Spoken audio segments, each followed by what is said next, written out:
The House Republican fiscal cliff counteroffer calls for $800 billion in tax hikes. It may be half of what the White House wants. Rates are going up.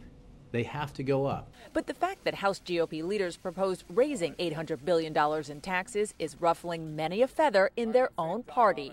Republicans should not be conceding that the federal government needs more money, negotiating with ourselves, and treating the president's proposal like it's serious. GOP Senator Jim DeMint is an anti-government, anti-tax purist who helps raise millions for conservative candidates, even against fellow Republicans. There are some now who want to go the politically expedient route to give the president what he wants to get out of this mess. DeMint is hardly the only conservative upset with House Republican leaders. The Conservative Heritage Action Network sent this alert to supporters saying, call your representative. Tell your representative tax hikes are not part of the solution.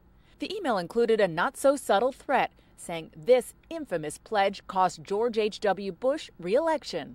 Read my lips.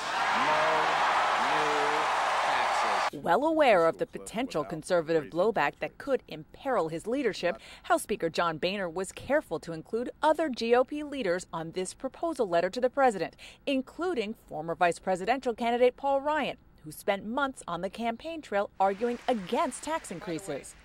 We won't raise taxes. We will cut tax rates for small businesses and working families. House GOP sources tell CNN they hope conservative backlash is proof to the White House that Boehner is trying to compromise. In fact, even the Senate Republican leader fell short of embracing the House GOP offer that includes tax increases. The House Republican leadership is trying to move the process forward.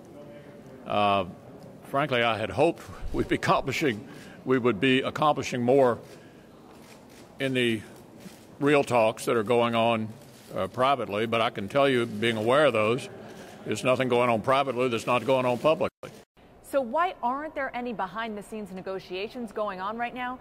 Democratic sources say they believe at this point they've got a win-win strategy going, that if they hold out long enough, run out the clock, that one of two things could happen. Republicans will give in on the big issue that divides them, raising taxes on the wealthy, or if they don't, Republicans could get the blame if we go off the fiscal cliff.